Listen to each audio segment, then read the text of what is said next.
മിശിഹായിൽ പ്രിയപ്പെട്ട സഹോദരരെ, പരിസുവിശേഷം വായിക്കുമ്പോൾ കാണാനായിട്ട് സാധിക്കും, ഈശോ പലതവണ ശിഷ്യന്മാരെ തന്റെ പീഡാനുഭവത്തെപ്പറ്റിയും കുരിശ് മരണത്തെപ്പറ്റിയും ഉത്ഥാനത്തെപ്പറ്റിയും ഓർമ്മിപ്പിച്ചിരുന്നു.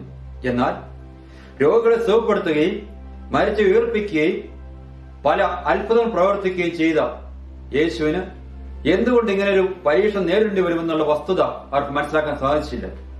അതിന് കാണാൻ സാധിക്കും, ശിഷ്യന്മാർ യേശു പറയുകയാണ്, നീ പീഡ അനുഭവിക്കാൻ പാടില്ല, കുരിശുമരണം പാടില്ല, കാരണം നീ രാജാക്കളുടെ രാജാവാണ്, നീ ദൈവത്തിന്റെ പുത്രനാണ്, നീ രോഗശാന്തി നൽകുന്നവനാണ്, നീ മരിച്ചവരെ ഉയർപ്പിക്കുന്നവനാണ്, നീ പിശാചുക്കളെ ബഹിഷ്കരിക്കുന്നവനാണ്. എന്നാൽ നമുക്ക് കാണാൻ സാധിക്കും, യേശുവിന്റെ പുനരുത്ഥാനത്തിന് ശേഷം മാത്രമാണ് ശിഷ്യന്മാർക്ക് ഈ വസ്തുത മനസ്സിലായത്.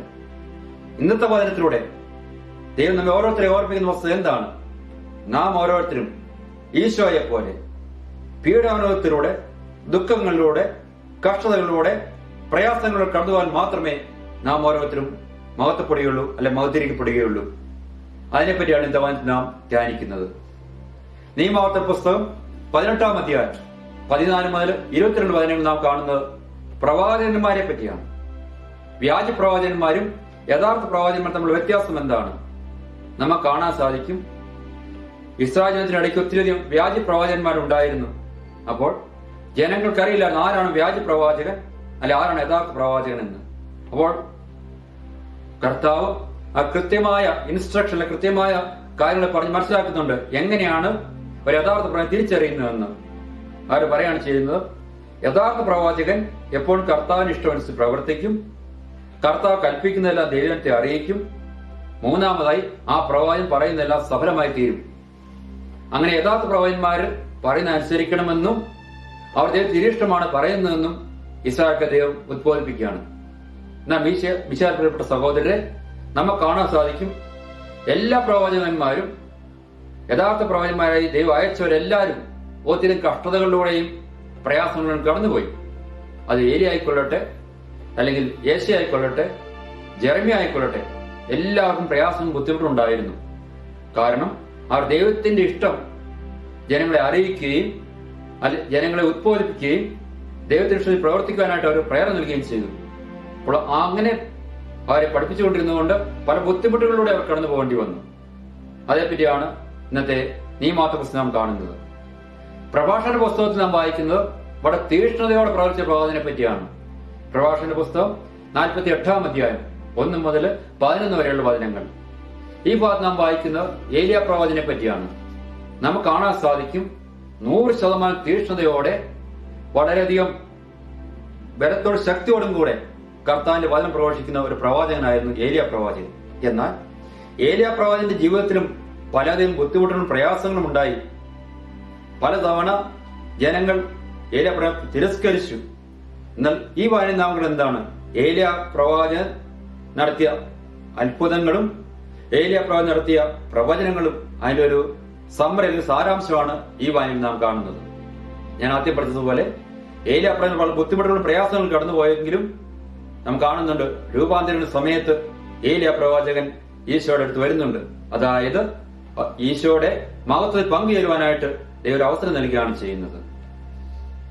ഹെബ്രായക്കാരുടെ ലേഖനം 11-ാം അധ്യായം 23 മുതൽ 29 വരെയുള്ള വചനങ്ങൾ നാം കാണുന്നത് മോശയെ പറ്റിയാണ്. ദൈവജനത്തിന്റെ കഷ്ടതകൾ മോശ പങ്കുചേരുന്നു. നമുക്കറിയാം, ഫറവോയുടെ രാജകൊട്ടാരത്തിൽ മോശയ്ക്ക് ഒത്തിരി സ്ഥാനമാനങ്ങളും പ്രൗഢിയും പ്രതാപവും ലഭിക്കുമായിരുന്നു. എന്നാൽ എല്ലാം മോശ ഉപേക്ഷിച്ചു. കഷ്ടപ്പാടുകൾ സഹിക്കാൻ തയ്യാറായി. അതിന് കാരണം എന്തായിരുന്നു? കർത്താവിലുള്ള വിശ്വാസം. തന്റെ ജനത്തിന്റെ കഷ്ടതകളിൽ മോശ പങ്കുചേരുന്നത് എന്തുകൊണ്ടാണ്? ഞാൻ ആദ്യം പറഞ്ഞതുപോലെ ഫറവോയുടെ രാജകൊട്ടാരത്തിൽ എല്ലാ സ്ഥാനമാനവും ഉണ്ടായിട്ടും അത് ഉപേക്ഷിച്ച് ഒരു കഷ്ടതകളിലൂടെ പ്രയാസങ്ങളിലൂടെ എന്തുകൊണ്ടാണ് മോശ കടന്നു പോകുന്നത്? അതിന്റെ പ്രധാന കാരണം കർത്താവിൽ വിശ്വാസം ആയിരുന്നു.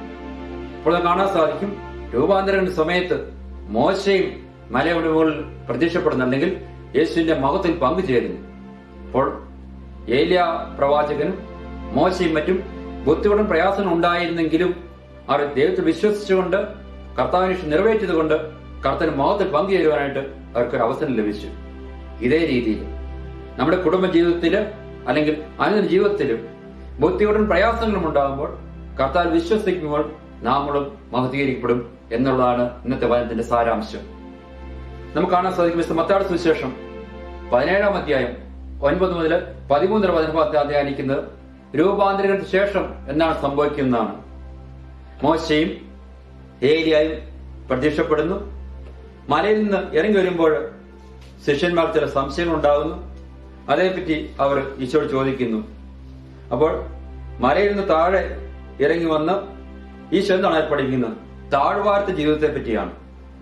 മലയിൽ നിന്നുള്ള മഹത്വീകരണം കഴിഞ്ഞ ശേഷം ഈശോ പീഡാനുഭവത്തെ പറ്റി സംസാരിക്കുകയും കുരിശുമരണത്തെ പറ്റി പറയുകയും വേദനകളിൽ നിങ്ങൾ കടന്നു വന്നാലോ ഉദ്ബോധിപ്പിക്കുകയും ചെയ്യുമ്പോൾ അവർക്ക് മനസ്സിലാക്കാൻ സാധിച്ചില്ല. രണ്ടാമത് കാണാൻ സാധിക്കും, ഇതെല്ലാം പറഞ്ഞവർക്ക് മനസ്സിലാക്കാൻ സാധിച്ചില്ലെങ്കിലും യേശുവിന്റെ ഉത്ഥാനത്തിന് ശേഷമാണ് അവർക്കെല്ലാം മനസ്സിലാകുന്നത്. അപ്പോൾ മിശിഹായിൽ പ്രിയപ്പെട്ട സഹോദരരെ, ഇന്നത്തെ വചനത്തോടെ രണ്ട് കാര്യങ്ങൾ യേശു നമ്മെ ഉദ്ബോധിപ്പിക്കുന്നത്. ഒന്ന്, നമ്മൾ ഓരോരുത്തരും യഥാർത്ഥത്തിൽ ക്രിസ്തുവിനെ അനുഗമിക്കുവാൻ ആഗ്രഹിക്കുന്നെങ്കിൽ, യഥാർത്ഥ ക്രിസ്ത്യാനായിട്ട് ജീവിക്കണമെങ്കിൽ ഒന്ന്, ഈശോയിൽ വിശ്വസിക്കണം. നമ്മുടെ ജീവിതം ഈ താഴ്വാരത്തിലാണ്, അല്ലെങ്കിൽ താഴ്വരയിലാണ്, ഈ ഭൂമിയിലാണ്. ഭൂമിയിൽ ജീവിക്കുന്നിടത്തോളം കാലം ദുഃഖങ്ങളും പ്രയാസങ്ങളും ബുദ്ധിമുട്ടുകളും ഉണ്ടാവും. അതാണ് മോശയുടെ ജീവിതത്തിൽ സംഭവിച്ചത്.